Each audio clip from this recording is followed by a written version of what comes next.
switching over to Pure Talk USA. Alrighty, so we begin today with a couple of updates on policing situations that surely are going to be national stories, because anytime the police abuse a white person, that is not a national story. If they abuse a black person, that is obviously a national story because it plays into the narrative that the police are systemically racist. The story from today, there are two stories that are worthy of note with regard to policing today. One appears to be an awful police action, and one we just don't know yet.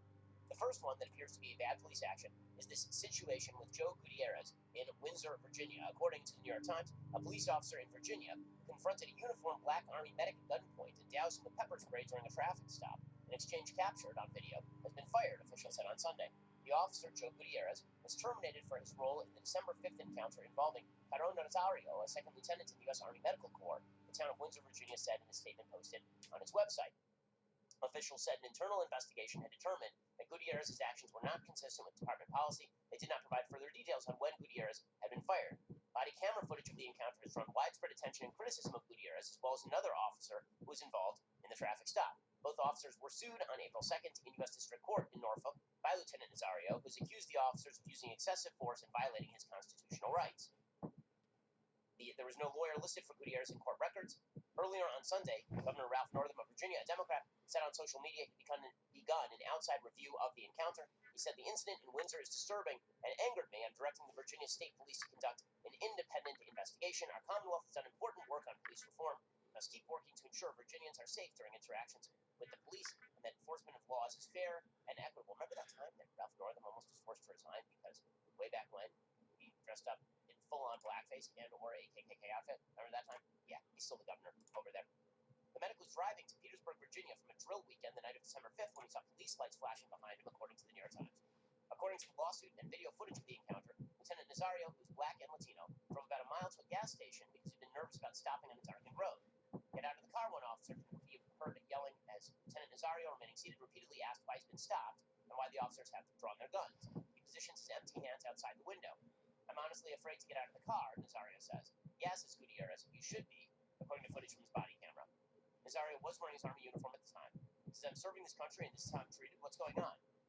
And Gutierrez says, what's going on is you're fixing to ride the lightning, son. After he was sprayed, Nazario began crying and cursing. The police did not even arrest him and did not file charges. In a report from that night, the officer said they pulled over Nazario because his SUV didn't have any license plates. Nazario said he recently bought a Chevy Tahoe and was waiting for license plates. Temporary ones had been taped inside the rear window and were visible, according to the lawsuit. So that one appears to be just an awful case of police excess. And the officer has been fired. And so, presumably, he will lose a lawsuit. If the evidence proves what the evidence seems to show there, the officer will be punished. This, of course, will be treated as another example of tremendous police systemic racism. Although, again, given the man's name, Joe Gutierrez, I'm not sure that the man is white. That is not a typically white name.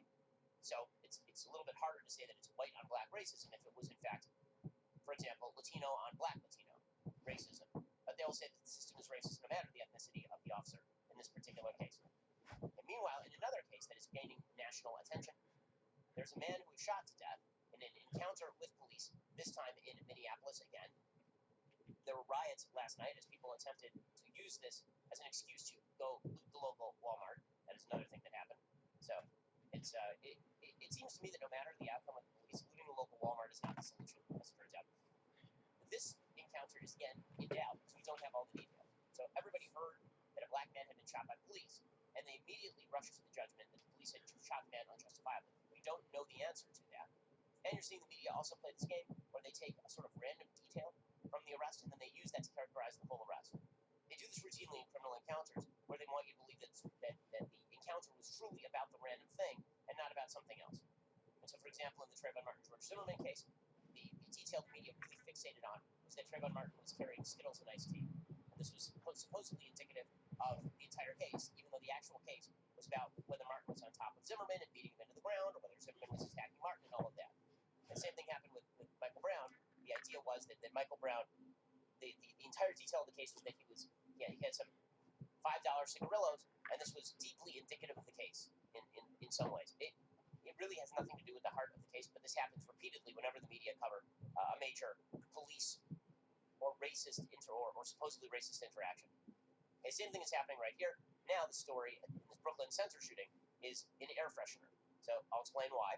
According to the Minneapolis Star-Tribune, a Brooklyn Center police officer fatally shot a man during a traffic stop Sunday afternoon, inflaming already raw tensions between police and community members in the midst of the Derek Chauvin trial.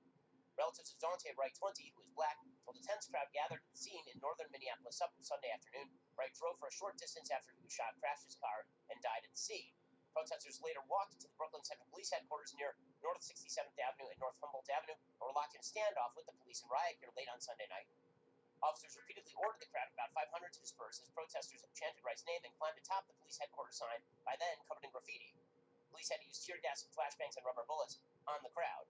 National Guard troops arrived just before midnight as looters targeted the Brooklyn Center Walmart and nearby shopping mall because, of course, when somebody, even if somebody's unjustifiably shot by the police, it seems like probably the best thing you can do is just go hit up the nearby shopping mall for a pair of shoes or something. Several businesses around the Walmart were completely destroyed, including the Foot Locker, T-Mobile, and a New York men's clothing store. By quick judgment, if you use the opportunity of a tragic encounter between a person and the police as an opportunity to grab yourself a suit from the New York men's clothing store, you're a garbage person. Looting is not a proper response to bad things happening between the police and civilians. Looting was widespread late Sunday into early Monday, spilling into North and South Minneapolis. Reports said that stores in Uptown and along Lake Street were also being looted as well. According to Brooklyn Center Mayor Mike Elliott, he issued a curfew order until 6 a.m. They closed all school buildings. They canceled all school activities. It's just what this community needs, I'm sure. He said, our entire community is filled with grief following today's officer-involved shooting of Daunte Wright, a 20-year-old young man. Our hearts are with his family and all those in our community impacted by this tragedy. Now, again, there's an investigation ongoing. What are the actual details of this particular encounter? So, apparently, the Department of Public Safety Commissioner John Harrington said Minneapolis will wake up to more National Guard stationed around the city due to reports of looting and shots fired. During the standoff with police, rocks and other objects were thrown at law enforcement. Brooklyn Center Police Department does have body cams, and there's likely video. After the shooting, Brooklyn Center Police said officers pulled over another vehicle for a traffic violation shortly before 2 p.m. in the 6300 block of Orchard Avenue. This is the actual story. That at 2 p.m., before all this happened, there was a traffic violation. The driver, who had a warrant, got back into his vehicle as officers were trying to take him into custody. So the reason he was pulled over is supposedly because he had an air freshener that's blocking his rearview mirror or something. They ran the plates. They didn't think that the guy owned the car or something. They pulled him over, and the guy took off. Right? There was an outstanding warrant for him. An officer discharged a weapon, striking the driver. The vehicle then traveled several blocks before crashing into another vehicle. Officers and medical personnel performed life-saving measures. The driver was pronounced dead at the scene. A female passenger was taken to the hospital with injuries that were not life-threatening. His family had said earlier that the shooting occurred in Plymouth, but it had not. Bureau of Criminal Apprehension will conduct an independent investigation. So again, we'll know more about this because there were body cameras and dash cams that were on during the incident. And of course, as I say, when it comes to these particular incidents, the media likes to fixate on particular details. So Katie Wright, the alleged victim's mother, said all he did was have air fresheners in the car, and they told him to get out of the car. Well, he also had an outstanding warrant, apparently.